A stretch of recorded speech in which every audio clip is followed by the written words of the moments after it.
എന്റെ പിൻബലം എന്ന് ചോദിച്ചാൽ കഴിഞ്ഞ 23 കൊല്ലമായി ചെയ്തുകൊണ്ടിരിക്കുന്ന ഒരു പണി, അതിന്റെ ഭാഗമായിട്ടുള്ള ചില അനുഭവങ്ങൾ, അതിൽ കഴിഞ്ഞ മൂലധനമൊന്നും ഈ വിഷയം പറയാൻ എന്റെ കയ്യിലില്ല. അതുകൊണ്ട് ചില അനുഭവങ്ങൾ നിങ്ങളുമായി കൊണ്ടുവെക്കാം എന്നാണ് ഞാൻ വിചാരിക്കുന്നത്. ഗവേഷണത്തെക്കുറിച്ച് വളരെ സാങ്കേതികമായ കാര്യങ്ങളാണ് സാർ നേരത്തെ സംസാരിച്ചുകൊണ്ടിരുന്നത്. ഞാൻ അതിന്റെ അത്തരം വിശദാംശങ്ങളിലേക്ക് ഈ സന്ദർഭത്തിൽ കിടക്കുന്നില്ല. എങ്കിലും എന്റെ ഒരു ഗവേഷണാനുഭവം, ഇത് ഈ കൂട്ടത്തിൽ ആരെങ്കിലും മുമ്പുള്ള ക്ലാസ്സിൽ കേട്ടിട്ടുണ്ടെങ്കിൽ ക്ഷണിക്കുന്ന ചില കാര്യങ്ങൾ അതായി ആവർത്തിക്കാതെ അത് വിനിമയം ചെയ്യാൻ കഴിയില്ല. അതുകൊണ്ടാണ് ഞാൻ ആ കാര്യം പറയുന്നത്. ഞാൻ എന്റെ അനുഭവമാണ് പറയുന്നതെങ്കിലും അതിന് പുറകിൽ ഒരു സിദ്ധാന്തമുണ്ട്. അത് അവസാനം പറയാം. അതെല്ലാം പറഞ്ഞ് ഞാനിത് അവസാനിക്കും. ഞാൻ ഇവിടെ മലയാളം ഡിപ്പാർട്ട്മെന്റിലാണ് MA പഠിച്ചത്. MA പഠിക്കുമ്പോ മലയാളമാണ് പഠിച്ചത്. പക്ഷെ ഞാൻ ഡിഗ്രി പഠിച്ചത് മലയാളമല്ല. ഞാൻ BSc മാത്തമാറ്റിക്സും ഫിസിക്സും കെമിസ്ട്രിയുമുള്ള ട്രിപ്പിൾ മെയിൻ BSc കോഴ്സാണ് ഞാൻ മൈസൂരിലെ റീജിയണൽ ഇൻസ്റ്റിറ്റ്യൂട്ട് ഓഫ് എഡ്യൂക്കേഷനിൽ പഠിച്ചത്. അതിനു മുമ്പ് ഞാൻ പ്രീ-ഡിഗ്രി പഠിച്ചത് ഫറൂഖ് കോളേജിലാണ്. ഇത്രയൊക്കെ എന്തിനാ ഞാൻ പറയണമെന്ന് ചോദിച്ചാൽ, ഫറൂഖ് കോളേജ് പഠിക്കുമ്പോൾ എന്റെ ജീവിതത്തിൽ ഒരു സംഭവം ഉണ്ടായി. ഫറൂഖ് കോളേജ് പഠിക്കുന്ന കാലത്ത് അവിടെ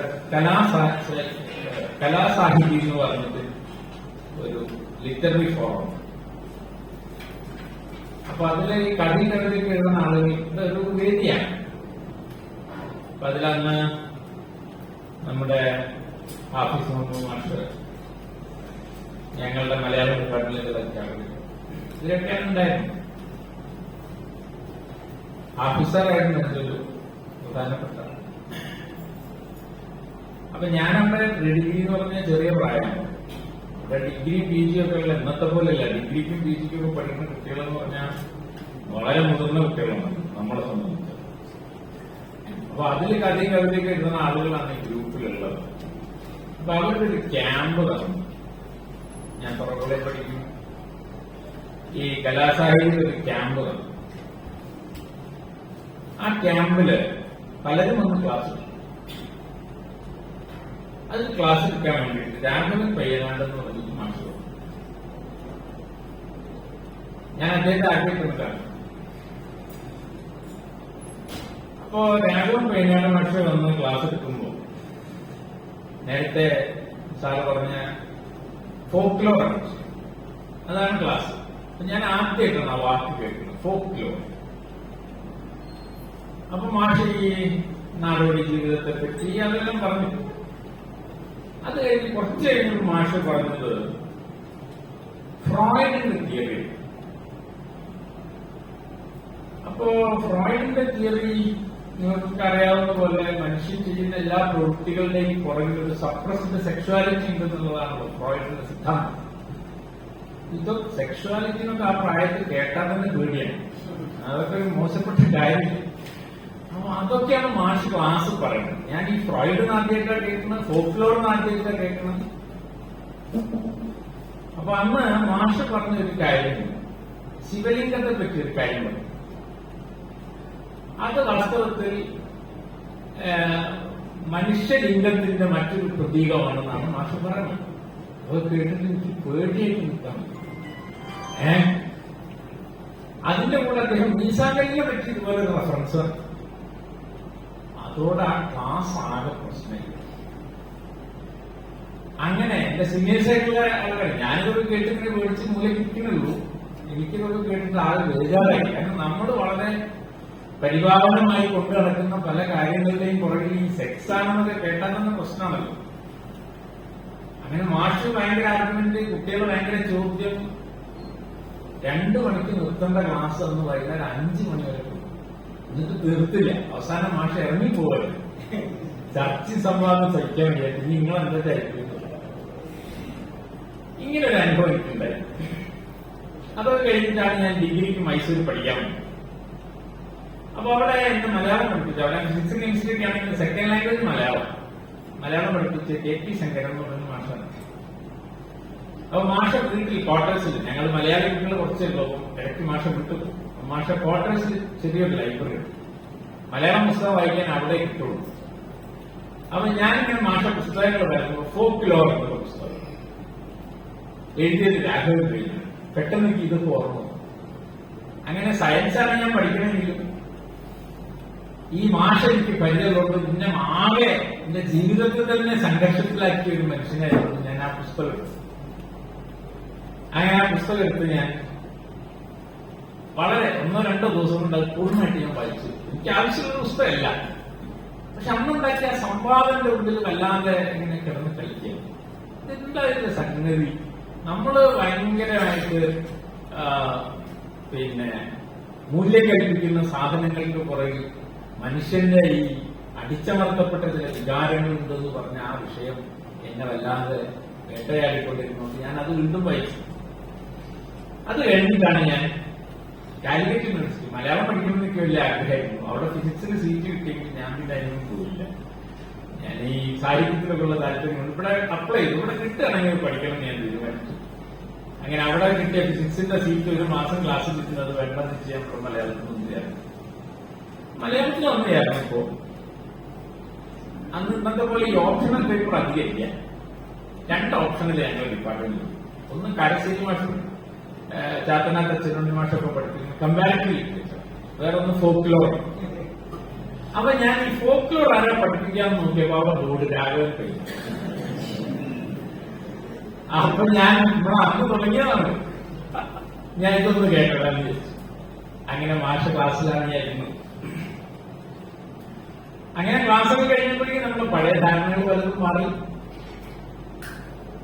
ആ MA കോഴ്സ് കഴിഞ്ഞപ്പോൾ എനിക്ക് JRF കിട്ടിയപ്പോ വേറെ വഴിയൊന്നുമില്ല. എന്നെ സംബന്ധിച്ചിടത്തോളം നമ്മുടെ ഉള്ളിൽ അന്ന് കയറിയൊരു വിഷയമാണല്ലോ നേരത്തെ മാഷ പറഞ്ഞത്. നമ്മളാരും വിചാരിച്ചിട്ടില്ല അങ്ങനെ ഒരു വിഷയം ഉള്ളിൽ കയറുകയാണ്. അപ്പൊ ഇതൊരു സിനോപ്സിസ് ഉണ്ടാക്കണം. അപ്പോ സെക്കൻഡ് ഇയർ കഴിഞ്ഞപ്പോ ഈ JRF കിട്ടിയപ്പോ എവിടെയെങ്കിലും ജോയിൻ ചെയ്യണം PhD. അപ്പൊ അത് 93-ലാണ് എന്നെ. ആ 93-ലെ പരീക്ഷ കഴിഞ്ഞ് 94-ലാണ് എനിക്ക് JRF. അപ്പൊ അന്ന് ഞാൻ ഈ PhD ചെയ്യാൻ ഫോക്ലോറാണ് വിഷയം. പക്ഷേ രാഘവ മാഷക്ക് ഗൈഡ്ഷിപ്പില്ല. മാഷന്ന് PhD എടുത്തില്ല. അപ്പൊ മാഷ കൂടെ ഇരിക്കാൻ പറ്റില്ല. അപ്പൊ ഞാൻ മാഷോട് ചോദിച്ചു, മാഷ് AK നമ്പ്യാർ, അദ്ദേഹം സ്കൂൾ ഓഫ് ഡ്രാമയിലെ പ്രൊഫസറാണ്, മഹാത്മാഗാന്ധി യൂണിവേഴ്സിറ്റിയിൽ അദ്ദേഹത്തിന് ഗൈഡ്ഷിപ്പ് അവിടെ കിട്ടിക്കൊള്ളണം. എന്നിട്ട് എനിക്കൊരു കത്ത് തന്നു ഈ നമ്പ്യാർ മാഷെ കാണാൻ. ഈ കത്തുമായി വരുന്നയാൾ എന്റെ ശിഷ്യനാണെന്നൊക്കെ പറഞ്ഞു ഒരു കത്ത്. അങ്ങനെ കത്തുമായി പോയി മാഷ് സമ്മതിച്ചു. അപ്പൊ എന്താ വിഷയം എന്താണെന്ന് എനിക്ക് പറഞ്ഞു. അപ്പൊ ഞാൻ രാഘവ മാഷോട് ചോദിച്ചു, മാഷെ എന്താ വിഷയം? അപ്പൊ മാഷിനോട് 2 കാര്യം പറഞ്ഞു. ഒന്നുകിൽ ധാരാളം ആളുകൾ ചെയ്ത വിഷയം ചെയ്യാം, അതിന് തെറ്റൊന്നുമില്ല. പക്ഷെ അതിന് നമ്മൾ കുറെ കൂടി പണിയെടുക്കേണ്ടി വരും. കാരണം നേരത്തെ റിവ്യൂ ഓഫ് ലിറ്ററേച്ചർ പറഞ്ഞല്ലോ, റിവ്യൂ ഓഫ് ലിറ്ററേച്ചർ മുഴുവൻ നോക്കണം. അങ്ങനെയാണെങ്കിൽ ഈ ഫോക്ലോറിൽ അധിക പഠനം നടന്നത് ഈ തെയ്യം തറ അതിനെ പറ്റിയൊക്കെയാണ്. അതല്ലെങ്കിൽ അധികം ആളുകൾ പഠിക്കാത്ത ഏതെങ്കിലും ഒരു വിഷയം. അപ്പൊ പിന്നെ നമുക്ക് അധികം റെഫർ ചെയ്യാൻ ഈ പറഞ്ഞ റിവ്യൂ ഓഫ് ലിറ്ററേച്ചർ അത്ര അധികം ഉണ്ടാവില്ല. പക്ഷെ ഡാറ്റ കളക്ട് ചെയ്യണം, നമ്മൾ തന്നെ ഉണ്ടാക്കണം, നമ്മൾ തന്നെ ഒരു മോഡൽ ഉണ്ടാക്കണം. മുമ്പ് ചെയ്തതൊന്നും നമ്മളെ മുന്നിൽ ഉണ്ടാവില്ല. ഇതിലേതാ വേണ്ടിച്ചത് നീ ആലോചിച്ചോ. അങ്ങനെ മാഷ് പറഞ്ഞപ്പോ ഞാൻ വിചാരിച്ചിരുന്ന 2ാമത് പറഞ്ഞ് ചെയ്യാനോ. അങ്ങനെ മാഷാണ് എന്നോട് പറഞ്ഞത് കടങ്കഥനെ പറ്റി ചെയ്തോളാം. കടങ്കഥ എന്താന്ന് നിങ്ങൾക്ക് അറിയുന്ന ഞാൻ വിചാരിക്കും. അമ്മ കല്ലിലും ഉള്ളിലും മകൾ കല്യാണം കൊണ്ട് ഈ ജാതി കുട്ടികൾ കളിക്കാൻ കഴിയില്ല. അത് ചെയ്തോളാം പറഞ്ഞു. അപ്പൊ ഞാൻ പറഞ്ഞു ഇതിലെന്താ ഭാഷ ചെയ്യാൻ? അപ്പോഴാണെങ്കിൽ ഇതിന്റെ സിനോപ്സിസ് കൊടുത്ത് ജോയിൻ ചെയ്യാനുള്ള സമയം ഇങ്ങനെ ആയില്ല.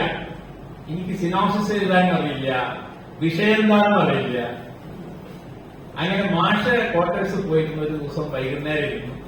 സിനോപ്സിസ് എന്താണെന്ന് മാഷ് പറഞ്ഞു. അപ്പൊ അതിന്റെ ടൈറ്റിൽ വേണം, ആമുഖം വേണം, പഠനത്തിന്റെ ലക്ഷ്യം, പൂർവ്വ പഠനങ്ങൾ, പഠനത്തിന്റെ പ്രസക്തി, രീതിശാസ്ത്രം, അതൊക്കെ മാഷന്റെ ഹെഡിങ് ഒക്കെ പറഞ്ഞു. ഹെഡിങ് പറഞ്ഞു അതിന്റെ അടിയിൽ എഴുതാനുള്ളത് പറഞ്ഞു.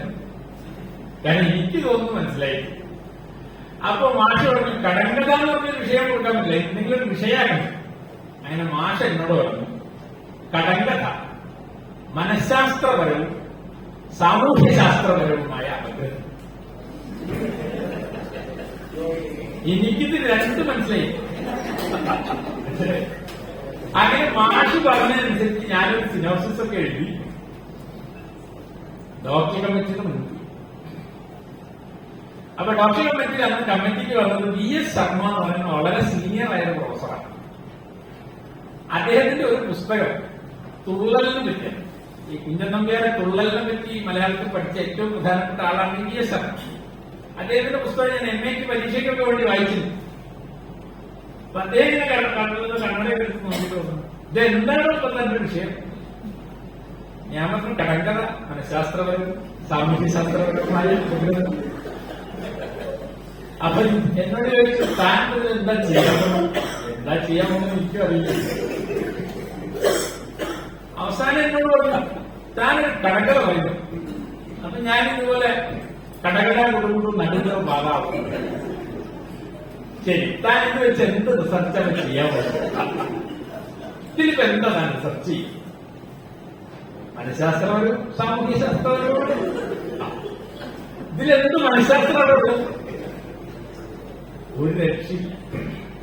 അപ്പൊ മാഷിനോട് പറഞ്ഞു എന്റെ ദയനീയാവസ്ഥ കണ്ടിട്ട് ESR എന്നോട് പറഞ്ഞു താനും കഴിഞ്ഞു, ഈ കടങ്കഥ മാത്രമേ നിൽക്കണം.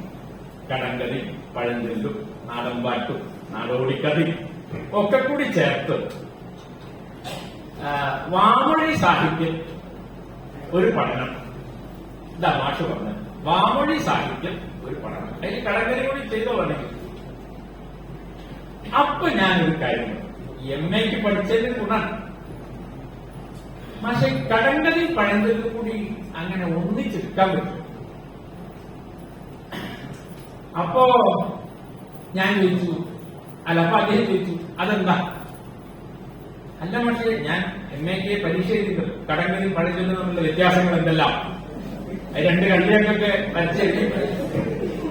അപ്പൊ ഞാൻ പറഞ്ഞു കടങ്കഥ കുട്ടികളുടേതാണ്, പഴഞ്ചൊല്ല് മുതിർന്നവരുടേതാണ്. കടങ്കഥ പുതുതായി ഉണ്ടാവും, പഴഞ്ചൊല്ലുകൾ പുതുതായി ഉണ്ടാവില്ല. കടങ്കഥ കാര്യങ്ങളെ മൂടിവെക്കും, പഴഞ്ചൊല്ല് നമുക്ക് അറിയാവുന്ന കാര്യത്തെ ഉറപ്പിക്കും. ഇങ്ങനെ നാലിനെന്നും പറഞ്ഞതിൽ മൂപ്പര് ഒന്നും ചെയ്ത അതുവരെ ഞാൻ ബേജാറായി. അവർ താൻ കുറച്ച് പഠിച്ചിട്ടുണ്ടോ? ഞാൻ ഇതൊക്കെ MAക്ക് പഠിച്ചാലും പഠിച്ചു. അപ്പൊ പിന്നെ എന്റെ ഗൈഡ് മറ്റേ നമ്പ്യാർ ഭാഷ പറഞ്ഞു ഇത് നമ്മുടെ രാഘവനാണെന്ന് പറഞ്ഞു കൊടുത്തൊരു വിഷയമാണ്, അയാൾ എങ്ങനെയും ചെയ്തോട്ടെ. അപ്പൊ എന്നോട് പറഞ്ഞത് തന്റെ യോഗം പോലെ താൻ ചെയ്യും, എനിക്ക് വിരോധമൊന്നുമില്ല. അങ്ങനെ എന്റെ വിധി പോലെ ഞാൻ കഴിയുന്ന ഒരു നാടൻപാട്ട് പറഞ്ഞു കളയും. അവരുടെ ഒരു കാരുണ്യം കൊണ്ട് അതിലൊരു വ്യത്യാസം വരുത്താതെ പാസ്സാക്കി. അങ്ങനെ ഗവേഷണം തുടങ്ങി. ഗവേഷണം തുടങ്ങിയിട്ട് JRF പറഞ്ഞാണ് സാഹിത്യ അക്കാദമിയാണ് എന്റെ റിസർച്ച് സെന്റർ. രാവിലെ പോയിട്ട് ഈ മനഃശാസ്ത്രപരവും സാമൂഹ്യശാസ്ത്രപരവും ഇതിനുള്ള എന്തെങ്കിലും ഒന്ന് ഒത്തുകിട്ടുന്നു. അപ്പൊ ലൈബ്രറി മുഴുവൻ ഞാൻ നോക്കിയിട്ടുണ്ട്. ലൈബ്രറിയിൽ നോക്കിയിട്ട് ആകെ ഉള്ളത് ഫ്രോയിഡിന്റെ കുറേ പുസ്തകം ഇംഗ്ലീഷ്, അത് ഇംഗ്ലീഷാണ്. ഇതിപ്പോ എവിടുന്നാണ് വായിച്ചു തുടങ്ങേണ്ടതെന്ന് എനിക്ക് യാതൊരു പിടുത്തമില്ല. നമ്പ്യാരി മാഷ് ആദ്യം പറഞ്ഞിട്ടുണ്ട് എന്താ വെച്ചാൽ നീ ചെയ്തോളൂ, എന്നോട് ഈ വിഷയത്താലും എനിക്ക് മനസ്സിലായിട്ടില്ല, എന്നോട് ചോദിക്കരുത്. അത് ആദ്യമായിട്ട് പറഞ്ഞു. നീ എന്ത് ചെയ്താലും എനിക്ക് വിരോധമില്ല, എന്നോടൊന്നും ചോദിക്കരുത്. അങ്ങനെ ഞാൻ ഈ സാഹിത്യ അക്കാദമിയിൽ നിന്ന് ഇരുന്നിട്ട് ഫ്രോയിഡിന്റെ പുസ്തകം, അങ്ങനെ ആ ഫ്രോയിഡിന്റെ പുസ്തകത്തിലെ ഒരു ലേഖനം ഞാൻ തിരഞ്ഞെടുത്ത് ട്രാൻസ്ലേറ്റ് ചെയ്യാം. വളരെ കഷ്ടപ്പാടാണല്ലോ, ഇന്നത്തെ പോലെ ഈ ഗൂഗിളൊന്നുമില്ല. ഡിക്ഷണറി വെച്ച് ട്രാൻസ്ലേറ്റ് ചെയ്ത് എനിക്ക് പലതും മനസ്സിലാവില്ല. അങ്ങനെ ഒരു ലേഖനം ട്രാൻസ്ലേറ്റ് ചെയ്തിട്ട് ഞാൻ രാഘവ മാഷ് വിട്ടു. നീ ഇപ്പൊ നിന്റെ ഗവേഷണമൊക്കെ തുടങ്ങിയാൽ മതി. ഞാൻ വന്ന് തുടങ്ങി. എന്താ ചെയ്തതല്ല, ഞാൻ ആ ഫ്രോയിഡിന്റെ ഒരു ലേഖനം വായിച്ചു. അങ്ങനെ ട്രാൻസ്ലേറ്റ് ചെയ്ത് മാഷ് കൊടുക്കും. ഇതൊക്കെ നീ ട്രാൻസ്ലേറ്റ് ചെയ്ത് തെറ്റാണ്, ഇതിലൊരു കാര്യം ചെയ്തത് ശരിയല്ല. ഞാൻ ഏതാണ്ട് 1.5 മാസം എടുത്തിട്ട് ചെയ്തൊരു വിവർത്തനം മാഷതിങ്ങനെ ഏതാണ്ട് നോക്കിയിട്ടുള്ളതൊന്നും ശരിയായില്ല. അപ്പൊ ഞാൻ ചോദിച്ചു, മാഷപ്പത് എന്താ ചെയ്യുന്നത്? അല്ല, താൻ ഇങ്ങനെ അങ്ങനെ ആലോചിച്ച് പോയിട്ട് കാര്യമില്ല, ഇങ്ങനെ കുറെ ട്രാൻസ്ലേഷൻ നടത്തിയിട്ടൊന്നും കാര്യമില്ല. കുറച്ച് ഫീൽഡ് വർക്ക് നടത്തി ഗുവാഹത്തിയിൽ പോയി കുറച്ച് കടങ്ങളൊക്കെ ശേഖരിക്കും. അങ്ങനെ ഞാൻ സ്കൂളിലേക്ക് പോകുന്നു. സ്കൂളിലെ കുട്ടികളടുത്താണോ ഇതുണ്ടാവും. അപ്പൊ ഈ പ്രൈമറി സ്കൂളിലെ കുട്ടികൾ, പ്രധാനമായിട്ടും 4ാം ക്ലാസ് മുതൽ 7ാം ക്ലാസ് വരെയുള്ള കുട്ടികൾ അത് പറയാം. കഴിഞ്ഞ കുട്ടികൾക്ക് മാറും. അപ്പൊ അതിന്റെ താഴെയുള്ള കുട്ടികൾക്ക് ഇത് അത്ര വിലയുണ്ടാവില്ല. 4 മുതൽ 7 വരെയുള്ള കുട്ടികളുടെയാണ് ഇത് പ്രധാനമായിട്ടും ഉപയോഗിക്കുന്നത്. അങ്ങനെ ഞാൻ ഏതാണ്ട് ഈ പരപ്പനങ്ങാടി സബ് ജില്ല, വേങ്ങര സബ് ജില്ല, പിന്നെ അത് കഴിഞ്ഞ് വ്യത്യസ്തമായ കുറച്ച് കടകൾ കിട്ടാൻ വേണ്ടി ഞാൻ വയനാട്ടില് ആദിവാസി കുട്ടികൾക്ക് വേണ്ടിയിട്ട് KJBക്ക് തുടങ്ങിയൊരു സ്ഥാപനമുണ്ട്, കനവ്. അവിടെ താമസിച്ച് കുറെ കാലം അവിടുത്തെ കുട്ടികളുടെ കടങ്ങൾ, അങ്ങനെ കുറെ കടങ്കഥകൾ ഞാൻ ശേഖരിച്ചു. 10,000-3000 കടങ്കഥ ശേഖരിച്ചു. അങ്ങനെ അത് കഴിഞ്ഞ് മാഷെടുത്തു. പിന്നെ മാഷത് എങ്ങനെയാ ചെയ്യേണ്ടതെന്നൊക്കെ പറഞ്ഞൊന്നും എനിക്ക് ഒട്ടും ബോധ്യപ്പെട്ടിട്ടില്ല. എനിക്കൊന്നും മനസ്സിലാവുന്നു മാഷ് പറഞ്ഞു. ഞാൻ സത്യത്തിൽ കുടുങ്ങി. കാരണം മാഷ് പറഞ്ഞതനുസരിച്ചിട്ട് എങ്ങനെയാ ഈ മനഃശാസ്ത്രവും സാമൂഹ്യശാസ്ത്രവും എനിക്ക് മനസ്സിലാവും.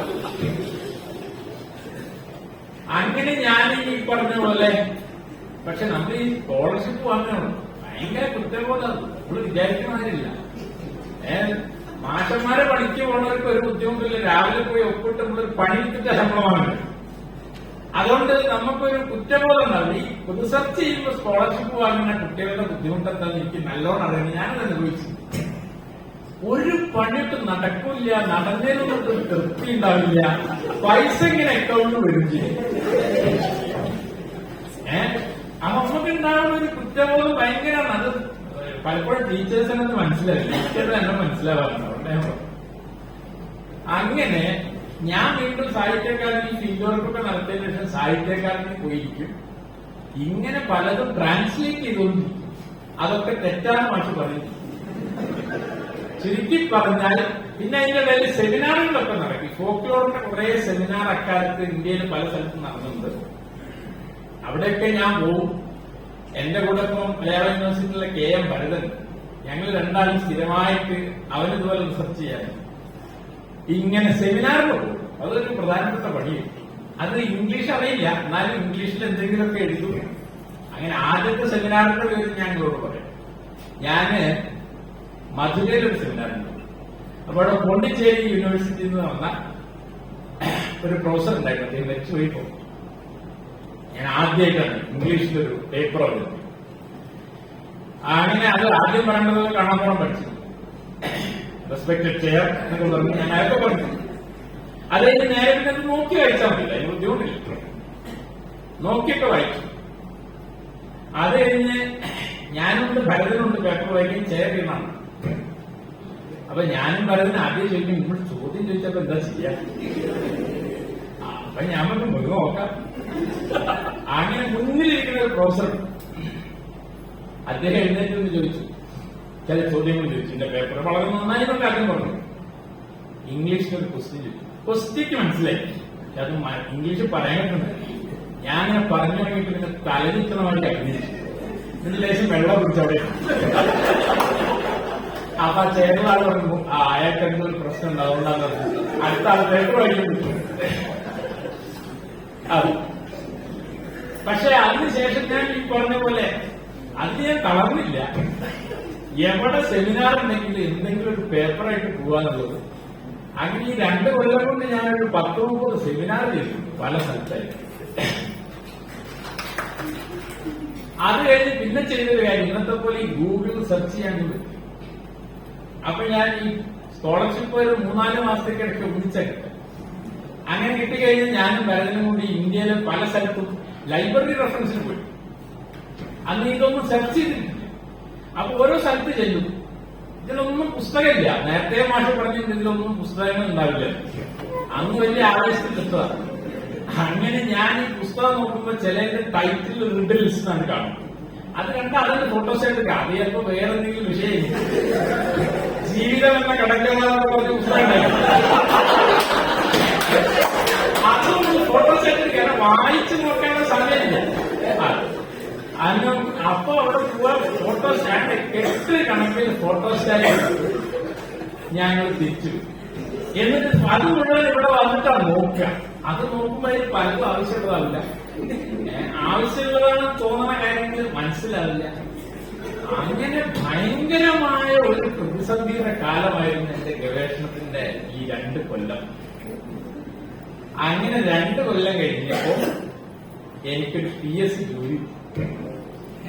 അത് പ്രൈമറി സ്കൂൾ അധ്യാപകനായിട്ടാണ് ജോലി. സത്യം പറഞ്ഞാൽ ഞാൻ കഴിച്ചില്ലായിരുന്നു. ഇനിയിപ്പോ ഇതിന്റെ പിന്നാലെ നടക്കണ്ടല്ലോ എന്നാണ് എന്റെ ഒരു. അങ്ങനെ ഞാൻ പോയി ജോലിക്ക് ജോയിൻ ചെയ്തു. ഇവിടെ ചെറിയമുണ്ടം ഗവൺമെന്റ് ഹൈസ്കൂളിലാണ് എനിക്ക് ആദ്യം. അപ്പൊ എന്റെ വീടിന്റെ ബാക്കില് യൂണിവേഴ്സിറ്റിയുടെ പുറകിലാണ് എന്റെ വീട്, ഒലിപ്പുറംകടവ്. അപ്പൊ അവിടുന്ന് ഞാൻ സ്കൂളിലേക്ക് പോകുമ്പോൾ എന്തായാലും യൂണിവേഴ്സിറ്റി സ്റ്റോപ്പിൽ ഇറങ്ങിയ പോകാൻ. സ്റ്റോപ്പിൽ ഇറങ്ങിയ നമ്മുടെ കൂടെ ഗവേഷണം തുടങ്ങിയ പലരുണ്ടാവും. ഒരു എനിക്ക് നോക്കില്ലേ, മറ്റേ എഴുതുന്നില്ല. ഇതിങ്ങനെ നിരന്തരം ചോദിച്ചിട്ട് ഇതൊന്നും ഒഴിവാകാനാണ് നമ്മൾ ജോലിക്ക് പോയത്. അപ്പൊ നോക്കുമ്പോ അപ്പോഴും സ്വയല്ലേ യൂണിവേഴ്സിറ്റി സ്റ്റോപ്പിന്റെ ഒരു പേടി. ഇപ്പോ നമ്മുടെ പാലക്കാട് വിക്ടോറിയ കോളേജിലുള്ള വത്സൻ, ഇപ്പൊ പ്രിൻസിപ്പൽ ചാർജ് വത്സനാണ്. വത്സനൊക്കെ വളരെ ബ്രില്യന്റ് ആയിട്ടുള്ള ഗവേഷകനാണ്. അന്ന് ലിംഗ്വിസ്റ്റിക്സ് ആണ് വത്സന്റെ വിഷയം. ഇവിടെ ഹോസ്റ്റലിൽ താമസിച്ചു. വത്സന്റെ മുറിയിലാണ് ഞാൻ ഈ സമയത്തൊക്കെ പോയി നിൽക്കലൊക്കെ ഉണ്ടായിരുന്നു. ഞങ്ങൾ ഈ വിഷയം എന്റെ വിഷയമായിട്ട് ബന്ധപ്പെട്ട് കുറെ സംസാരിച്ചിട്ടുണ്ട്. വത്സൻ എന്ത് പറഞ്ഞാലും അപ്പൊ ലിംഗ്വിസ്റ്റിക്സ് ആവും. അത് എനിക്ക് ശരിയാണ്. എനിക്ക് ലിംഗ്വിസ്റ്റിക്സ് ഒന്നും ഒരു തരത്തിലും അടുക്കാൻ പറ്റത്തില്ല. അതുകൊണ്ട് അവനിങ്ങനെ പറയുമ്പോൾ ഞാൻ കേൾക്കുന്നല്ല, എനിക്കൊരു ബോധ്യമില്ല. ജ്ഞാനോമാഷി പറഞ്ഞത് എനിക്ക് ബോധ്യപ്പെടുന്നില്ല. എന്നാൽ എനിക്ക് വല്ല ബോധ്യം ഉണ്ടാവുന്നത് അതൊക്കെ. പക്ഷെ ഈ യൂണിവേഴ്സിറ്റിയിൽ അടുത്താണ് ഞാൻ താമസിക്കുന്നത്, വളരെ പ്രധാനപ്പെട്ട കാര്യമാണ്. അപ്പൊ അന്ന് തമാശ ഉണ്ടായിരുന്നു. ഇവിടെ അറബിക്കിൽ തന്നെ ഹനീഫ റിസർച്ച് ചെയ്തു. ഹനീഫ EMA കോളേജിൽ അധ്യാപകൻ, ഇവിടെ കുറെ കാലം അധ്യാപകനായിരുന്നു. നിങ്ങൾക്ക് ചിലർക്കൊക്കെ അറിയില്ല. അനീഫ് ഞാനൊക്കെ ഏതാണ്ട് ഒരു കാലത്ത് റിസർച്ച് ചെയ്തു. അപ്പൊ അനീഫ് സ്ഥിരം പറയുന്നത് തമാശ, ഒരു ഗവേഷകൻ ബസ്സിന്റെ മുന്നിൽ പോയി, വേറെ ഗവേഷകൻ ബാക്കിൽ പോയി. അപ്പൊ മുന്നിൽ ഒരാൾ കൊടുത്തോ ഇല്ലാന്നോ, അയാൾ ചോദിച്ച ടിക്കറ്റിന്റെ കാര്യം, ഇപ്പം പറഞ്ഞ തീസിസിന്റെ കാര്യം. ഈ കൊടുത്തോന്നുള്ള വാക്കുകൾ ഗവേഷകരെ സംബന്ധിച്ചിടത്തോളം പ്രയാസം മനസ്സിലായി. അങ്ങനെ പക്ഷെ ആ സാധനത്ത് ഞാൻ ചെയ്തിരുന്ന ഒരു കാര്യം, ഞാൻ സെമിനാറിന് ഞാൻ സ്ഥിരമായി പോകാറുണ്ടെന്ന് പറഞ്ഞതുപോലെ ഞാൻ ചെയ്തുകൊണ്ടിരുന്ന ഒരു കാര്യം, റിസർച്ചൊക്കെ ഞാൻ മനസ്സുകൊണ്ട് ഏതാണ്ട് ഒഴിവാക്കിയാണ്. സ്കൂളിൽ ഞാൻ പഠിപ്പിക്കും, പക്ഷെ ശനി ഞായർ ദിവസങ്ങളിൽ സ്കൂൾ ഒഴിവാണ്. അപ്പൊ ഞാൻ ഇവിടെ ലൈബ്രറിയിൽ, ഇവിടെ ഈ CH ലൈബ്രറി, ആ ലൈബ്രറിയിൽ ഇപ്പൊ എവിടെയാണെന്നറിയില്ല, മുകളില് ഈ ഗവേഷകരുടെ പഴയ പ്രബന്ധങ്ങളൊക്കെ ഉണ്ടായി. ഇപ്പൊ നമുക്കത് ഈ ഷോർട്ട് ജംഗിലൊക്കെ കിട്ടും. അന്ന് അത് അങ്ങനെ ഉണ്ടായി. ഇവിടെ പോയി അപ്പൊ എനിക്ക് മനസ്സിലാവുന്ന തോന്നുന്നു ഏത് തീസിസ് ഞാൻ എടുത്തു പോയി. അത് ഹിസ്റ്ററി ആവാം, അറബിക്ക് തന്നെ ചിലത് ഇംഗ്ലീഷിൽ സബ്മിറ്റ് ചെയ്ത ചില തീസിസ് ഒക്കെ. അതുപോലെ ഞാൻ വെറുതെ വിളിക്കുക, കണ്ടത് നിർത്തുവായി. അവിടേക്ക് ഈ പറഞ്ഞ പോലെ കൊല്ലം 2 കൊല്ലം ഞാൻ ഫുൾ ടൈം ആയിട്ട് ചെയ്തു, ജോലി ചെയ്തു. 2 കൊല്ലം അതും കഴിഞ്ഞു. പിന്നെ സ്വാഭാവികമായിട്ട് എല്ലാവരും ചെയ്യണമായിരുന്നു. ഞാനത് പാർട്ട് ടൈം ആക്കിയിരുന്നു. പക്ഷേ എനിക്ക് ഈ പറഞ്ഞ പോലെ ഭയങ്കരമായ ഒരു പ്രതിസന്ധിയായി. അങ്ങനെ ഒരിക്കൽ എന്നോട് വത്സം പറഞ്ഞു, നീ ഒരു കാര്യം അതിങ്ങനെ കൊണ്ടു നടക്കണ്ട, അത് അവസാനിപ്പിച്ച് 6 മാസം നീ ലോസ് ഓഫ് പേ ലീവ് എടുത്തണം. അതൊരു വലിയ ക്രൂരതയാണ്. വീട്ടിലാകെ നമ്മുടെ വരുമാനമാണ് പ്രധാനമായിട്ടുള്ളത്. ലോസ് ഓഫ് പേ ലീവ് എന്നൊക്കെ പറഞ്ഞാൽ പ്രയാസം എന്നാലും വേണ്ടില്ല. വത്സനായി പറഞ്ഞപ്പോ ഞാൻ ഗ്രാമീണ ബാങ്കിൽ നിന്ന് ലോൺ എടുത്തു. നമ്മളെ സാലറി സർട്ടിഫിക്കറ്റ് വെച്ചിട്ട് ലോൺ എടുത്തു. അത് പിന്നെ ഈ പറഞ്ഞ പോലെ അക്കൗണ്ടിൽ നിക്ഷേപിച്ചതിന് ശേഷം ഞാൻ 6 മാസം ലോസ് ഓഫ് പേ ലീവ്. എന്നിട്ട് ഈ വത്സന്റെ റൂമിൽ വന്നു. എന്നോട് വത്സം പറഞ്ഞു, ഞാൻ പറഞ്ഞമാതിരി എഴുതിയാൽ മതി, ഞാൻ ശരിയായി കൊടുക്കും. പക്ഷെ വത്സം പിന്നീട് എന്ത് പറഞ്ഞാൽ അപ്പൊ ഞാൻ പറഞ്ഞു, ഞാനത് കേട്ടെങ്കിലും ഞാൻ എന്റേതായ ഐഡിയ വെച്ച് എഴുതാൻ തുടങ്ങി. എഴുതി ഏതാണ്ട് ഒരു ചാപ്റ്റർ കഴിഞ്ഞ് 2ാമത്തെ ചാപ്റ്റർ. അപ്പൊ ഞാൻ വായിച്ച ഫ്രോയിഡ് അതുവരെയുള്ള എന്റെ ധാരണകളൊക്കെ വെച്ച് ഞാൻ 2 ചാപ്റ്റർ എഴുതി നോക്കി. എനിക്കെന്നത് വായിച്ചിട്ട് ഒരു തൃപ്തി തോന്നി. ഞാനത് ഉപേക്ഷിച്ച് എന്റെ ലീവ് ക്യാൻസൽ ചെയ്ത് സ്കൂളിലേക്ക്. അത് എന്നെ കൊണ്ട് പറ്റുന്ന എനിക്ക് തോന്നിയില്ല. അങ്ങനെ ആകെ നിരാശയായി. സത്യത്തിൽ ഇത് ഭയങ്കര പ്രതിസന്ധിയാണ്. ഇത് തീർക്കാനൊരു വഴി തുറന്നു കിട്ടുന്നില്ല. എന്നാൽ നമുക്കിത് തീർക്കണമെന്ന് ആഗ്രഹമുണ്ട്. 2 കൊല്ലം എന്തൊക്കെ പറഞ്ഞാലും സർക്കാരിന്റെ അടുത്ത് നമ്മൾ ഈ സ്കോളർഷിപ്പ് ഒക്കെ മേടിച്ചതല്ലേ. നാട്ടുകാരാണെങ്കിൽ എന്റെ മറ്റൊരു കഴിഞ്ഞൊന്നും മനുഷ്യൻ ഭയങ്കര കുറുതികളാണ്. അങ്ങനെ ഇരിക്കുമ്പോഴാണ് വാസ്തവത്തിൽ ഞാൻ ഈ പറഞ്ഞ പോലെ പഴയ തീസിസുകൾ ഇവിടെ ഈ സെൻട്രൽ ലൈബ്രറിയിൽ ഇവിടെ വായിക്കുന്നു. ഒരു തീസിസ് എന്റെ മുന്നിൽ വന്നു. അത് മലയാളത്തിലെ പ്രസിദ്ധ നിരൂപകനും ഇംഗ്ലീഷ് അധ്യാപകനുമായ DC ശ്രീധരന്റെ തീസിസാണ്. ആ തീസിസിന്റെ ടൈറ്റിൽ തന്നെ വളരെ വ്യത്യസ്തമാണ്. Politics of metaphor. അതാണ് ഈ ടൈറ്റിൽ. സാധാരണ തീസിസിന്റെ ടൈറ്റിൽ പോലെ. അപ്പൊ ഞാൻ ആ തീസിസ് ഈ പറഞ്ഞ പോലെ കമ്പോർഡ് കൊണ്ട് വായിച്ചു.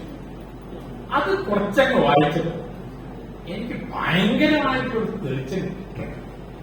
എനിക്ക് ആദ്യം ഉണ്ടായൊരു തെളിച്ചെന്താന്ന് ചോദിച്ചാൽ, ഞാൻ ഈ കടങ്കഥ എന്ന് വിളിക്കുന്ന ഈ കാര്യം വാസ്തവത്തിൽ മെറ്റഫറുകളാണെന്നുള്ളത് എനിക്ക് ആ തീസിസ് വായിച്ചപ്പോഴാണ്. സത്യത്തിൽ അന്ന് ആ തീസിസ് വായിച്ചില്ലായിരുന്നെങ്കിൽ ഞാൻ ഇപ്പൊ നിങ്ങളുടെ മുന്നിൽ നിൽക്കില്ല. അതൊരു ആക്സിഡന്റൽ സംഭവം. ഞാൻ ഒട്ടും പ്രതീക്ഷിക്കാത്തൊരു കാര്യം. ആ ഒരു തീസിസ് വായിച്ചു കഴിഞ്ഞപ്പോൾ കടങ്കഥകളെ ഞാൻ വിശകലനം ചെയ്യേണ്ടത് മെറ്റഫറുകളായിട്ടാണ് എന്ന് എനിക്ക് മനസ്സിലായി. ഞാൻ മാഷ തീസിസ് പൂർണ്ണമായിട്ടും ട്രാൻസ്ലേറ്റ് ചെയ്തു. അത് ട്രാൻസ്ലേറ്റ് ചെയ്ത് ശരിയാണോ തെറ്റാണോ എന്ന് നോക്കാൻ ആരെടുത്ത് ഞാൻ പറയും. കാരണം അത് എനിക്ക് നല്ല ബോധ്യം. എനിക്ക് ആ കാര്യങ്ങൾ മനസ്സിലായി. അങ്ങനെ ആ ട്രാൻസ്ലേഷൻ ചെയ്ത് കഴിഞ്ഞപ്പോഴേക്കും എനിക്ക് ഈ വിഷയം എന്താ ചെയ്യേണ്ടതെന്ന് മനസ്സിലായി. പിന്നെ ഞാൻ വീണ്ടും ഒരു 6 മാസം ലോസ് ഓഫ് പേ ലീവ്. ഞാൻ തീസിസ് 6 മാസം ആദ്യം ചെയ്തത് എന്റെ തീസിസിന്റെ ടൈറ്റിൽ ഞാൻ മാറ്റി. അത് വാമൊഴിയും പ്രത്യയശാസ്ത്രവും മലയാളത്തിലെ കടങ്കഥകളും ഉള്ള പഠനം എന്നാക്കി മാറ്റി. അത് ഈ പറഞ്ഞ പോലെ 6 മാസം കൊണ്ട് ഞാൻ ചെയ്തു.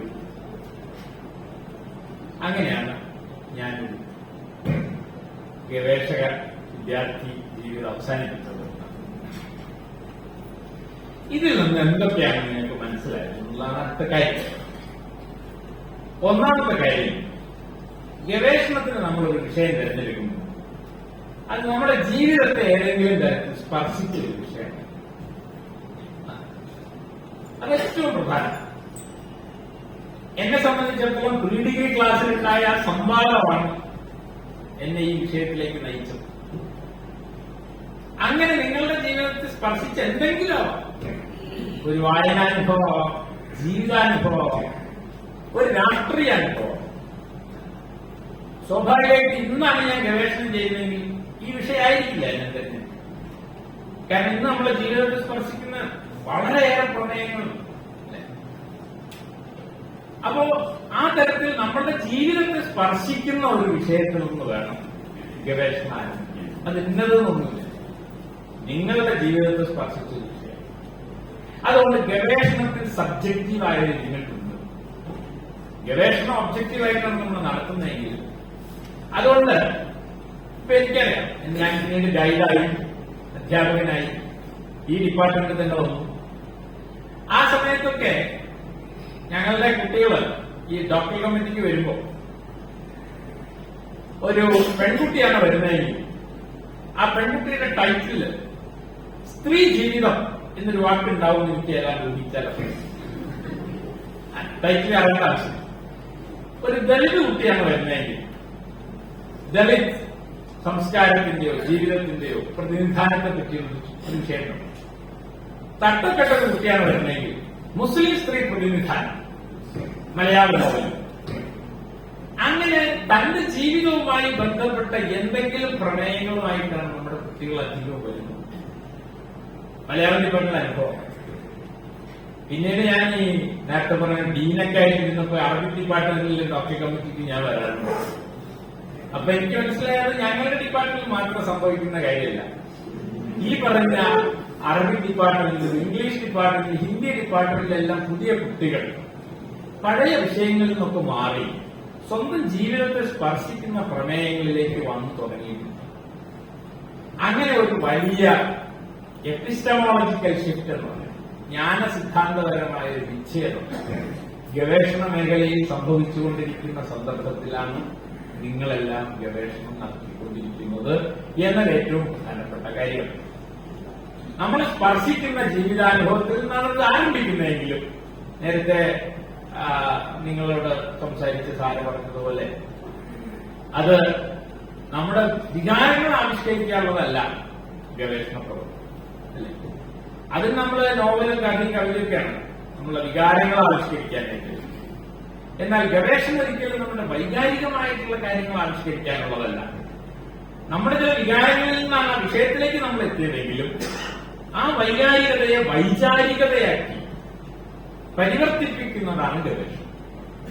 അവിടെയാണ് മെത്തഡോളജി വളരെ പ്രധാനമായി വരുന്നത് എന്നാണ് ഞാൻ പറഞ്ഞതർത്ഥം. അപ്പൊ അവിടെ ഞാൻ അധ്യാപകനായതിനു ശേഷം ഞാൻ എന്റെ കൂടെ വന്ന ഗവേഷകരോട് എല്ലാം എടുത്തിട്ടുള്ള ഒരു സമീപനം എന്ന് പറയുന്നത്, ഞാൻ കടന്നു പോകുന്ന ഈ സംഘർഷങ്ങളിലൂടെ ഒന്നും കുട്ടികളെ കടത്തിവിടരുതെന്നാണ് ഞാൻ വിചാരിച്ചത്. അതുകൊണ്ട് പ്രത്യേകിച്ചും പെൺകുട്ടികളൊക്കെയാണ് ഇപ്പൊ ഗവേഷണത്തിന് പ്രധാനം. അവരുടെ ജീവിതത്തിൽ തന്നെ ധാരാളം പ്രയാസങ്ങളുണ്ട്. അതിന്റെ ഇടയിൽ കൂടി ഈ പറഞ്ഞ പോലെ കുറെ അത് നോക്കി ഇത് നോക്കി ഇത് എങ്ങട്ടാ പോകേണ്ടതെന്ന് അറിയാതെ അങ്ങനെ കുട്ടികളെ വിടുന്നത് ശരിയല്ല. കാരണം ഈ പറഞ്ഞ പോലെ അവർ 5 കൊല്ലമാണ് ഫെലോഷിപ്പ് കിട്ടുക. 5 കൊല്ലത്തിനുള്ളിൽ തന്നെ കാര്യങ്ങളൊക്കെ ചെയ്ത് തീർക്കണമെങ്കിൽ തുടക്കം മുതൽ തന്നെ അധ്യാപകരുടെ നിർദ്ദേശം പ്രധാനമാണ്. വിഷയം കുട്ടികളുടെ താല്പര്യത്തിനനുസരിച്ചാണ് കൊണ്ടുവരാം. പക്ഷേ ആ വിഷയത്തെ നേരത്തെ പറഞ്ഞ പോലെ മെത്തഡോളജിക്കലി രീതിശാസ്ത്രപരമായി ചിട്ടപ്പെടുത്തുക എന്നുള്ളതാണ് ഞങ്ങൾ അധ്യാപകരുടെ കർത്തവ്യമെന്നാണ് ഞാൻ വിചാരിക്കുന്നത്.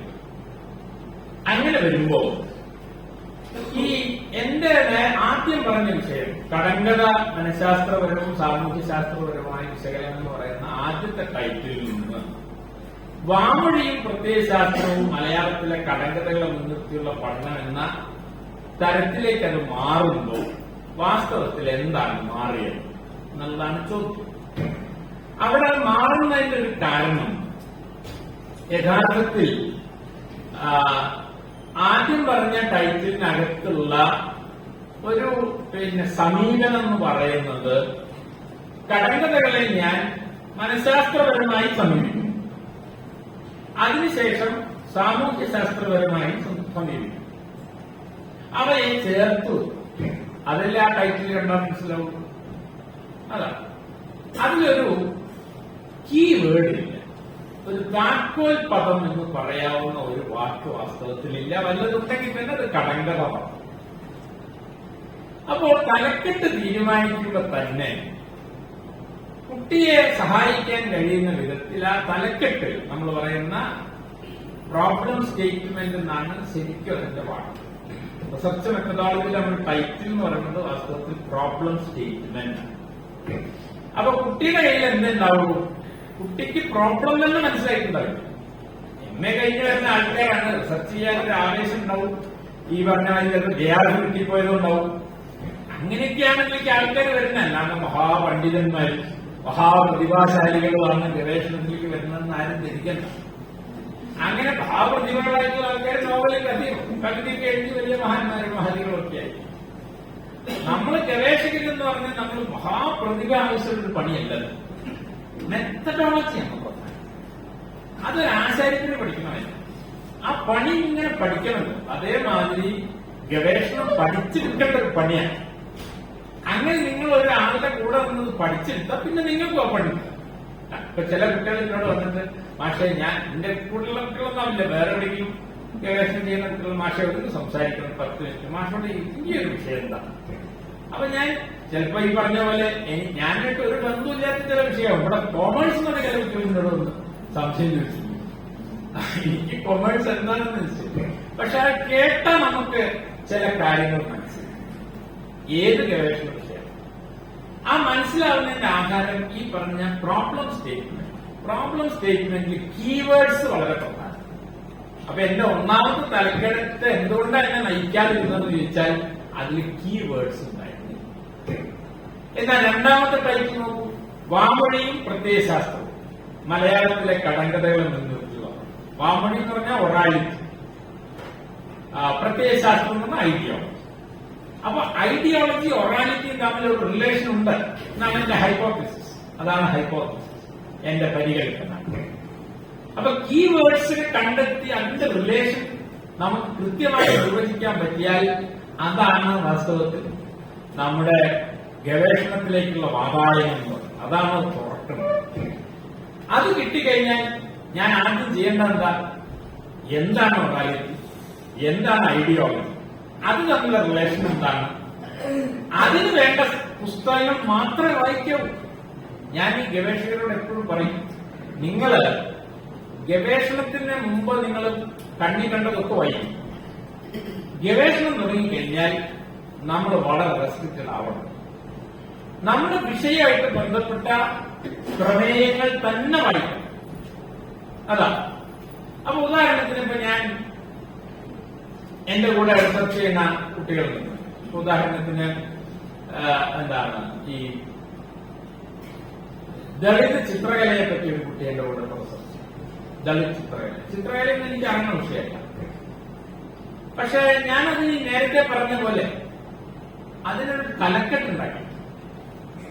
അപ്പൊ അതില് തലക്കെട്ടിനകത്ത് ഈ പറയുന്ന ഓർമ്മയും അനുഭവവും എന്ന് ഞാൻ അതിനകത്തൊരു തലക്കെട്ട്. ഓർമ്മ എന്ന് പറഞ്ഞാൽ മെമ്മറി ഒരു കീവേഡാണ്. മെമ്മറിയെ പറ്റി ധാരാളം തിയറികളും ധാരാളം ആശയങ്ങളും ഉണ്ടായി. എക്സ്പീരിയൻസ് എന്ന് പറയുന്നത് ഒരു ടെക്നിക്കൽ ടേമാണ്. നമ്മൾ വിചാരിക്കുന്ന പോലെ അനുഭവം എന്ന് പറഞ്ഞാൽ എന്താ പഴയ മാതിരില്ല, അതൊരു കീവേഡാണ്. പ്രത്യേകിച്ചും ഫിനോമെനോളജി പോലെയുള്ള വിഷയങ്ങളിൽ വളരെ പ്രധാനപ്പെട്ട രണ്ട് സങ്കല്പങ്ങളാണ് മെമ്മറി ആൻഡ് എക്സ്പീരിയൻസ്. അപ്പോ ദളിത് ഈ അടിമ ജീവിതത്തെ പറ്റിയൊക്കെ പഠിക്കുന്ന ധാരാളം പഠനങ്ങൾ ഈ ഒരു മേഖലയിൽ നടക്കുന്നു. അപ്പൊ അത് മനസ്സിലാക്കിയിട്ട് ഞാൻ ഈ കുട്ടിക്ക് അങ്ങനെ ഒരു തലക്കെട്ട് കൊടുത്തു.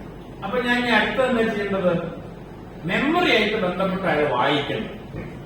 അപ്പൊ അയാൾ നേരത്തെ പറഞ്ഞ പോലെയാവും മലയാളം മിക്കവാറും നമ്മളെ ഡിപ്പാർട്ട്മെന്റിൽ കുട്ടികളൊക്കെ പ്രത്യേകിച്ച് മലയാളം വായിച്ച ശീലങ്ങൾ ഇംഗ്ലീഷ് അവർ വളരെ അപൂർവമായിട്ട് വായിച്ചു.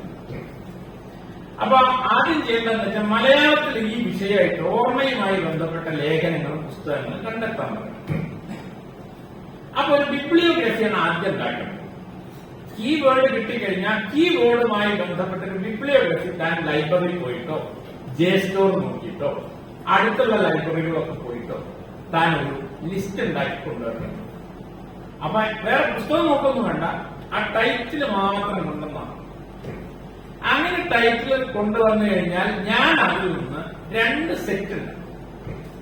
കുറെ ഉള്ളൂ, അത്രയധികം വായിച്ച് ഉണ്ടാക്കാൻ പറ്റില്ല. ആദ്യം തന്നെ എന്റെ പണി അതാണ്, അയാൾ ലിസ്റ്റ് കൊണ്ടുവന്ന് കുറെ ഭാഗങ്ങൾ ഞാൻ ഒഴിവാക്കിയിട്ട് അയാൾ നിർബന്ധമായി 1ാം ക്ലാസ്സിലെ കുട്ടികൾ പാഠം പഠിക്കുന്ന പോലെ പാഠം പഠിക്കുന്നത് പോലെ വായിക്കേണ്ട ലേഖനങ്ങൾ ഒരു 5 പിന്നെ ഒരു റെഫറൻസ് പോലെ നോക്കേണ്ട ഒരു 10-15 ടെക്സ്റ്റ്. അതോടെ ഓർമ്മയുടെ കാര്യം.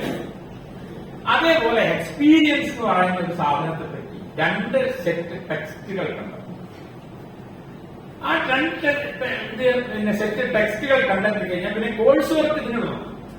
നമ്മുടെ നാട്ടിലെ കോഴ്സ് വർക്ക് എന്ന് പറഞ്ഞ കുട്ടികൾ രജിസ്റ്റർ ചെയ്യുക, അവരും കൂടി നടക്കുന്നതിനും പരീക്ഷ ഇതാണ് പലപ്പോഴും നടക്കുന്നത്. ഡീനൊക്കെ ആയതുകൊണ്ട് എനിക്ക് വിവരം അറിയാം. നമ്മുടെ 4 ഭാഗത്തും ചുമരും കൊടുക്കുമ്പോൾ മാത്രമേ കേൾക്കുള്ളൂ എന്നുള്ളത് പറഞ്ഞാണ്. ഇതൊക്കെയാണ് നടക്കുന്നത്. വാസ്തവത്തിൽ അത് നല്ലൊരു സംവിധാനമാണ് ഈ കോഴ്സ് വർക്ക്. ഞങ്ങളൊന്നും പഠിക്കുന്ന കാലത്ത് ഇതില്ലേ. അതുകൊണ്ടാണ് ഞാനൊക്കെ ഇത്ര ബുദ്ധിമുട്ടിയെന്ന് എനിക്ക് പലപ്പോഴും തോന്നിയത്. ആ കോഴ്സ് വർക്കിൽ റിസർച്ച് മെത്തഡോളജിയിൽ ഇപ്പോൾ റിസർച്ച് എത്തിക്സ് എന്ന് പറഞ്ഞൊരു സാധനം 4 പേപ്പറാണ് ഞങ്ങൾ അവിടെ 3 പേപ്പർ. മലയാള യൂണിവേഴ്സിറ്റി 4 പേപ്പർ. അപ്പം ഈ പേപ്പർ ഈ പറഞ്ഞ കീ വേർഡ്സ് വെച്ചിട്ട് വേണം വാസ്തവത്തിൽ നമ്മള് സിലബസ് റിസർച്ച് മെത്തഡോളജി എത്തിക്സ് ഒക്കെ കോമൺ സിലബസ് ആണ്. അതിന് പിന്നെ പ്രത്യേകിച്ചൊന്നും വേണമെന്നില്ല. നമ്മളെ വിഷയവുമായി ബന്ധപ്പെട്ടുകൊണ്ടുള്ള ഗവേഷണത്തിന് ഒരു സിലബസ് തയ്യാറാക്കുമ്പോ സിലബസ് അധ്യാപകനല്ല ഉണ്ടാക്കേണ്ട ഈ കാര്യത്തിലൊന്നും അങ്ങനെ നിങ്ങൾ വിചാരിക്കണം. പ്രത്യേകിച്ച് നമ്മുടെ ഈ സിലബസിനകത്ത് കോഴ്സ് വർക്കിൽ നിങ്ങളെ വിഷയവുമായി ബന്ധപ്പെട്ട സിലബസ് ഉണ്ടാക്കുമ്പോൾ ഗൈഡും നിങ്ങളും കൂടി ചേർന്നിട്ടുണ്ടാണ്. ആ സിലബസ് ഉണ്ടാക്കുമ്പോൾ നിർബന്ധമായും വായിച്ചിരിക്കേണ്ട 8 പുസ്തകങ്ങളോ അല്ലെങ്കിൽ 8 ലേഖനങ്ങളോ റെഫർ ചെയ്യേണ്ട ബാക്കി റെഫറൻസസ് എന്നോ ബിബ്ലിയോഗ്രഫി എന്നോ പറഞ്ഞ ആ പേപ്പറിൽ കൊടുക്കണം. എന്നിട്ട് അതനുസരിച്ച് വേണം സിലബസ്. ആ സിലബസ് ആണ് പഠിക്കുമ്പോഴേക്കും നിങ്ങളെ ഫസ്റ്റ് ചാപ്റ്ററിലേക്കുള്ള സംഗതികൾ ഏതാണ്ട് വന്നു കഴിഞ്ഞു. ഇത് വളരെ പ്രധാനമാണ്. കീവേഡ്സ് എന്നുള്ളത് ഹൈപ്പോത്തിസിസ് എന്നുള്ളതിന്റെ അടിസ്ഥാനത്തിലാണ് നമ്മൾ വാസ്തവത്തിൽ ഈ കോഴ്സ് ഉണ്ടാക്കുന്നത്. ഇനി അങ്ങനെ നമ്മൾ ഈ കോഴ്സ് ഉണ്ടാക്കുമ്പോൾ ചില വിചിത്രമായിട്ടുള്ള ചില സംഗതി ഞാനത് പലപ്പോഴും ഈ പറഞ്ഞ ബോർഡ് ചെയർമാനും ഡീനൊക്കെ ആകുമ്പോൾ പലരോടും പറയാറുണ്ട്. മലയാളത്തിൽ എനിക്ക് കൃത്യം വായിച്ചാൽ മനസ്സിലാവും. അപ്പോ ഇപ്പൊ ഒരു ഉദാഹരണത്തിന് നിങ്ങളെ വിഷയമായിട്ട് ബന്ധപ്പെട്ട പേപ്പർ ഉണ്ടാക്കണം. മിക്കവാറും കുട്ടികൾ എന്താ പേപ്പർ കൊണ്ടുവരണം. ഇപ്പൊ എന്റെ വിഷയമാണ് നേരത്തെ പറഞ്ഞ വിഷയം വാമൊഴിയും പ്രത്യയശാസ്ത്രവും കടങ്കഥകളും അതന്നെയായിരിക്കും ഒരു പേപ്പറിന്റെ ടൈപ്പ്. അങ്ങനെ പേപ്പർ ഉണ്ടാക്കിയാൽ ആരായാലും ക്വസ്റ്റ്യൻ ഉണ്ടാക്കിയ നിങ്ങൾ ചെയ്യാൻ പോണ ഗവേഷണമാണ്. അതിനെക്കുറിച്ച് ഒരു ഇൻഫർമേഷനും ആർക്കും ഇല്ല, നിങ്ങൾക്കും ഇല്ല, ഗൈഡിനും ഇല്ല. ക്വസ്റ്റ്യൻ പേപ്പർ ഉണ്ടാക്കാൻ പോണ എക്സ്റ്റേണൽ എക്സ്പെർട്ടിന്റെ അടുത്ത് ഇതിന്റെ വിവരമില്ലല്ലോ. പിന്നെ എങ്ങനെ ഞങ്ങൾ ഈ ക്വസ്റ്റ്യൻ ഉണ്ടാക്കുക? സിലബസ് ഉണ്ടാക്കുമ്പോൾ ക്വസ്റ്റ്യൻ പേപ്പർ ഉണ്ടാക്കണ്ടേ? ചെയ്യാൻ പോണ ആ ടൈറ്റിൽ അതേപോലെ വെച്ചുകൊണ്ട് എങ്ങനെയാണ് ഒരു ക്വസ്റ്റ്യൻ പേപ്പർ ഉണ്ടാക്കുക എന്നുള്ള വളരെ ബേസിക് ആയിട്ടുള്ള സംഗതി. ഞാനിവിടെ ഡോറിൽ ഇടയ്ക്കിടയ്ക്ക് ചോദിക്കുന്ന ചോദ്യം എനിക്കിപ്പോഴതിന്റെ ഒരു ഉത്തരം കിട്ടും. അപ്പൊ നമ്മൾ എന്തിലായി നമ്മളുടെ വിഷയമായിട്ട് ബന്ധപ്പെട്ട കോഴ്സ് എങ്ങനെ ഡിസൈൻ ചെയ്യേണ്ടത്? ആ പഠന മേഖലയിൽ നിന്നാണ് നമ്മൾ സിലബസ് ഉണ്ടാക്കുന്നത്. ഇപ്പൊ ദളിത് ചിത്രകലയിൽ ചെയ്യുന്ന ഒരു കുട്ടി ഈ പറഞ്ഞ പോലെ ഫിനോമിനോളജി ബേസ് ചെയ്ത് പഠിക്കുന്ന ഒരു കുട്ടിക്ക് ഈ പറഞ്ഞ പ്രാതിഭാസിക വിജ്ഞാനി അങ്ങനെയാണ് മലയാളത്തിൽ പറയാം. ഫിനോമിനോളജിയിൽ ഒരു പേപ്പർ ഉണ്ടാക്കാം, ദളിത് ഈസ്തറ്റിക്സിൽ ഒരു പേപ്പർ ഉണ്ടാക്കാം. അത് ധാരാളം പുസ്തകങ്ങൾ വന്നിട്ടുണ്ട്. എന്റെ അടുത്തേക്ക് ഒരു ക്വസ്റ്റ്യൻ പേപ്പർ വന്നാൽ എനിക്കൊരു ക്വസ്റ്റ്യൻ പേപ്പർ ഉണ്ടാക്കി കൊടുക്കണം. അതിന് പകരം ദളിത് ചിത്രകലയെ മുൻനിർത്തി അനുഭവവും ഇതും തമ്മിലുള്ള ബന്ധത്തെ പറ്റി ഒരു പേപ്പർ ഉണ്ടാക്കി ഞാനെങ്ങനെ ക്വസ്റ്റ്യൻ ഉണ്ടാക്കുക? ആർക്കെ ക്വസ്റ്റ്യൻ ഉണ്ടാക്കാൻ പറ്റും? അതുകൊണ്ട് കോഴ്സ് വർക്കില് വാസ്തവത്തിൽ നമ്മൾ പേപ്പർ ഉണ്ടാക്കുമ്പോൾ നമ്മൾ ഏരിയയിൽ നിന്നാണ് ക്വസ്റ്റ്യൻ. അതാണ് ഏരിയ ഓഫ് സ്റ്റഡി എന്ന് പറഞ്ഞാൽ. ഏരിയ ഓഫ് സ്റ്റഡി എന്ന് പറഞ്ഞാൽ ടൈറ്റിലല്ല, അത് കുറെ വിശാലമായ ഒരു ക്യാൻവാസ് ആണ്. ആ ക്യാൻവാസിൽ ഒരു ബിന്ദുവാണ് നമ്മൾ എടുത്ത വിഷയം. ആ പശ്ചാത്തലമാണ് ഏരിയ ഓഫ് സ്റ്റഡി എന്ന് പറയുന്നത്. അതെ. അപ്പൊ ആ നിലയ്ക്ക് നിങ്ങൾ വാസ്തവത്തിൽ കോഴ്സ് വർക്ക് നമ്മളെ വളരെയധികം സഹായിക്കുന്ന ഒരു സംവിധാനമാണ് ഫലപ്രദമായിട്ട് ഉപയോഗിച്ചത്. പിന്നെ ഗവേഷണം തീർക്കുന്നതിനെ പറ്റിയുള്ള ചില ഫലപ്രദമായി ചെയ്യാനുള്ള ചില മാർഗങ്ങളാണ് ഞാൻ എന്റെ അനുഭവത്തിൽ നിന്ന് പറഞ്ഞാട്ടോ. അതൊരു പുസ്തകത്തിലുള്ളതല്ല, എന്റെ അനുഭവത്തിൽ നിന്ന് ഞാൻ പറഞ്ഞാണ്. എന്റെ കുട്ടികളെ കൊണ്ട് ഞാൻ ചെയ്യിക്കുന്നതാണ്. എന്റെ കൂടെ കുട്ടികളൊക്കെ 5 കൊല്ലം കൊണ്ട് തീർത്തിട്ടുണ്ട്. അത് വലിയ ഗംഭീര തീസിസാണോ അല്ലെന്നൊക്കെ വേറൊരു കാര്യം. പക്ഷെ എന്റെ കൂടെ ജോയിൻ ചെയ്ത് സ്ഥിരമായി എന്റെ കൂടെ നടന്ന ആൾക്കാരൊക്കെ അവരുടെ കാലത്തിനുള്ളത് തീർത്തു. അവരെക്കൊണ്ട് ഇതൊക്കെ ഞാൻ ചെയ്യിച്ചു. അപ്പൊ ഈ ബേസിക് ടെക്സ്റ്റ് ചിലപ്പോൾ നേരത്തെ പറയാൻ ഇംഗ്ലീഷ് ആയതുകൊണ്ട് അവരോട് ട്രാൻസ്ലേറ്റ് ചെയ്യാനൊക്കെ ഏൽപ്പിച്ചാൽ ഒന്നും ചിലപ്പോൾ നടക്കില്ല. അത് നമ്മളൊരു ബേസിക് ക്ലാസ് എടുക്കണം. അതാണ് കോഴ്സ് വർക്കിന്റെ സമയത്തുള്ള ക്ലാസ് എന്നതാണ്. അതങ്ങനെ പറഞ്ഞ് ടീച്ചറും സ്റ്റുഡന്റും കൂടി ഇരുന്ന് ചർച്ച ചെയ്ത് ആ ആശയം ഒന്നാമത് എനിക്ക് പോയി, ഞാൻ എന്റെ കൂടെ വരുന്ന കുട്ടികളുടെ വിഷയമൊക്കെ എനിക്ക് പുതിയതാണ്. ഇതൊന്നും എനിക്കറിയാവുന്ന വിഷയങ്ങളല്ല. അതുകൊണ്ട് ഞാനും ഇതൊക്കെ ഇരുന്ന് വായിക്കണം, കുട്ടി ഇരുന്ന് വായിക്കണം. അങ്ങനെ നമ്മൾ തമ്മിലുള്ള ഒരു എന്താ പറയാ വിനിമയത്തിലൂടെ ആ വിഷയങ്ങൾ എനിക്കും മനസ്സിലാവും, കുട്ടികൾക്കും മനസ്സിലാവും. അങ്ങനെയാണ് അത് പോകുന്നത്. ഏതായാലും കോഴ്സ് വർക്കിന്റെ ക്ലാസ് എന്ന് പറഞ്ഞാൽ ശരിക്കും അതാണ് നടക്കുന്നത്. അത് കഴിഞ്ഞാൽ കോഴ്സ് വർക്ക് കഴിഞ്ഞാൽ പിന്നെ നമ്മൾ കാര്യത്തിലേക്ക് കിടക്കും. അതുവരെ നമ്മൾ ഇതൊക്കെ വായിച്ച് ഏതാണ്ട് ഒരു ധാരണയായി ബേസിക് ആയി ഞാൻ നേരത്തെ പറഞ്ഞ കീ വേർഡ്സ് നമുക്ക് നല്ല തറവാണ്. അത് കഴിഞ്ഞാൽ നിങ്ങൾക്ക് നിങ്ങളുടെ ഡാറ്റ കളക്ഷനുമായിട്ട് ബന്ധപ്പെട്ട് പോകും. ഇപ്പൊ നിങ്ങൾ ലിറ്ററേച്ചർ പഠിക്കുന്ന കുട്ടികളാണെങ്കിൽ നിങ്ങളുടെ പ്രൈമറി ഡാറ്റ എന്ന് പറയുന്നത് ഒരു ഓതറിന്റെ ടെക്സ്റ്റ് ആണെങ്കിൽ ആ ടെക്സ്റ്റ് ആണല്ലോ പ്രൈമറി ഡാറ്റ, അല്ലെ? വൈക്കം മുഹമ്മദ് ബഷീറിന്റെ നോവലുകളെ പറ്റി പഠിക്കുന്ന ഒരു കുട്ടിയെ സംബന്ധിച്ചിടത്തോളം അദ്ദേഹത്തിന്റെ നോവലുകളാണ് പ്രൈമറി ഡാറ്റ എന്ന് പറയുന്നത്. ബഷീറിന്റെ നോവലുകളെ പറ്റി മറ്റുള്ളവർ എഴുതിയ ലേഖനങ്ങളും പഠനങ്ങളൊക്കെ സെക്കൻഡറി ഡാറ്റ. അപ്പൊ ഈ പ്രൈമറി ഡാറ്റ നല്ലോണം ഹൃദിസ്ഥമാക്കേണ്ടത് കോഴ്സ് വർക്ക് കഴിഞ്ഞിട്ടാണ്. മറ്റേത് ജനറൽ ആയിട്ട് ഈ പറഞ്ഞ കോഴ്സ് വർക്കിന്റെ സമയത്ത് നമ്മൾ ഏറ്റവും ശ്രദ്ധിക്കേണ്ടത് തിയററ്റിക്കൽ ആയിട്ടുള്ള ഫ്രെയിം വർക്ക് ഉണ്ടാക്കിയിട്ടുണ്ട്.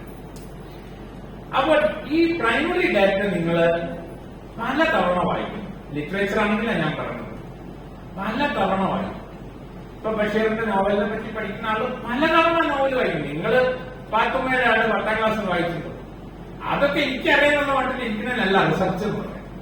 അത് ആ ടെക്സ്റ്റ് വെച്ച് നമ്മളിങ്ങനെ അപ്പോഴവർ പല കോളേജിലൊക്കെ സെമിനാറിന് വിളിക്കും. സെമിനാറിന് വിളിക്കുമ്പോൾ എനിക്ക് നിങ്ങളോടുള്ള അഭ്യർത്ഥന, ലിംഗ്വിസ്റ്റിക്സിൽ ഒരു സെമിനാർ നടക്കുന്നെങ്കിൽ ലിറ്ററേച്ചർ പഠിക്കുന്ന ആൾക്കാർ പേപ്പർ ചെയ്യാൻ പോകരുത്. മനസ്സിലായി? ഇതിന്റെ എണ്ണം തയ്ക്കാൻ വേണ്ടിയിട്ടൊന്നും പോകരുത്.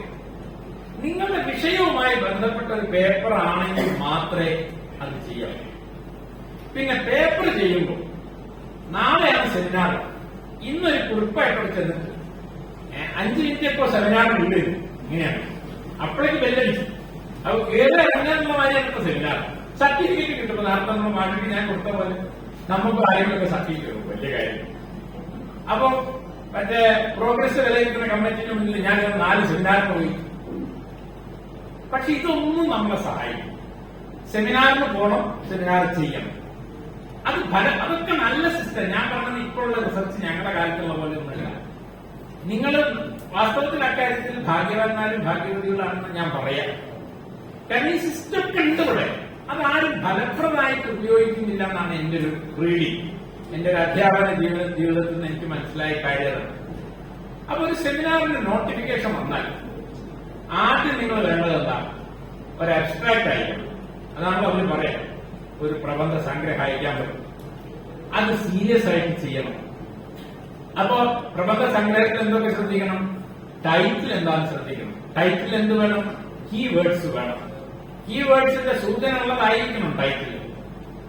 അടുത്തത് വേണം, അതിന്റെ ഒരു അബ്സ്ട്രാക്ട് എഴുതണം. എന്താണ് നിങ്ങൾ തീസിസിൽ അല്ലെങ്കിൽ പേപ്പറിൽ ചെയ്യാൻ പോകുന്നത് അതിൽ എഴുതണം.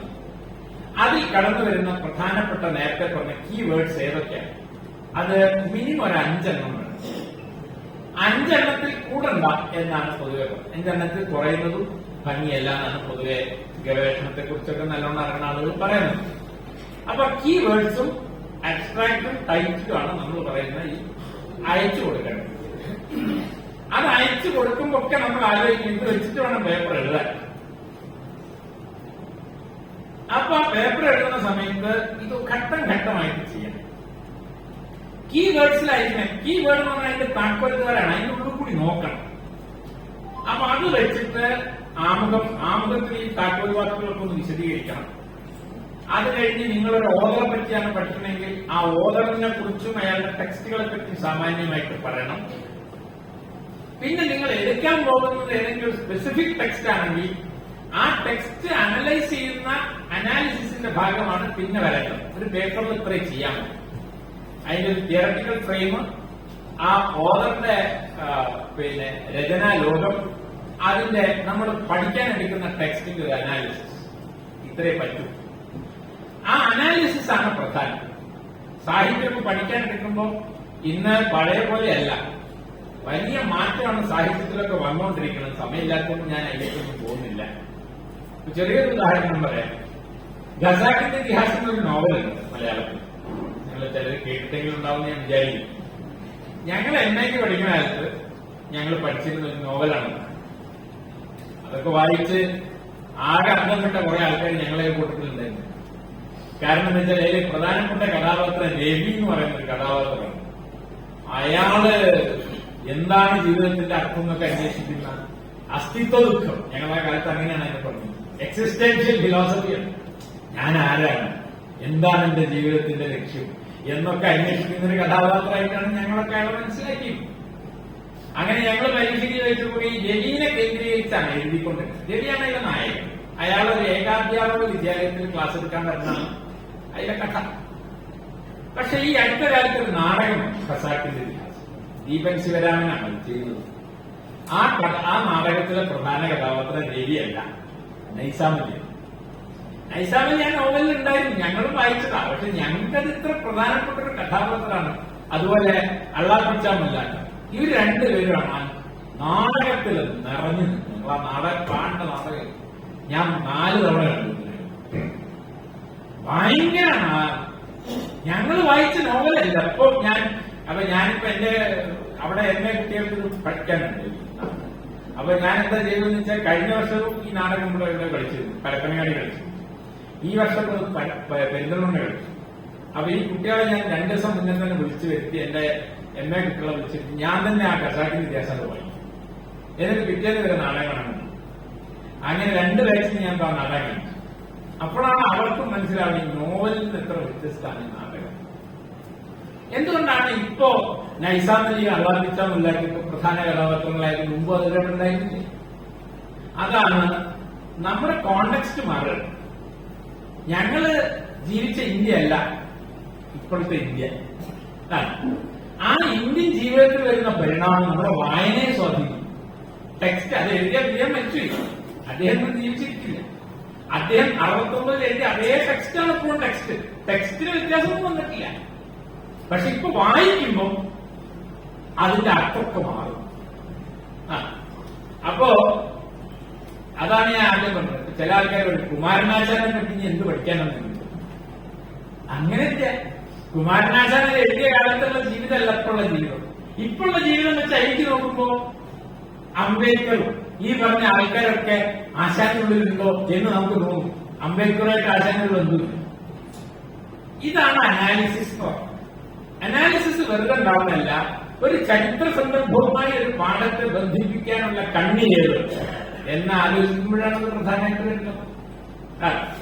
പണ്ട് ഒരു അറബിക്കിലുണ്ടായ ഒരു നോവൽ വായിക്കുന്നത് പോലെയല്ല ഇന്നത്തെ ഒരു സാഹചര്യത്തില് ഒരു അറബിക് നോവൽ വായിക്കുന്നതെന്ന് ഞാൻ മനസ്സിലാക്കി. എനിക്കതിന് ഉദാഹരണം പറഞ്ഞു തരാൻ അറിയില്ലെങ്കിൽ തീർച്ചയായിട്ടും അങ്ങനെ ആയിരിക്കില്ല എന്ന് ഉറപ്പാണ്. സാഹിത്യം പഠിച്ച വിദ്യാർത്ഥി അതാണ് അനാലിസിസ്. സാഹിത്യത്തെ സംബന്ധിച്ചാണ് ഞാൻ പറഞ്ഞത്. ഭാഷാശാസ്ത്രം, ഫോക്ലോറ്, സംസ്കാര പഠനം അതൊക്കെ വേറെയാണ്.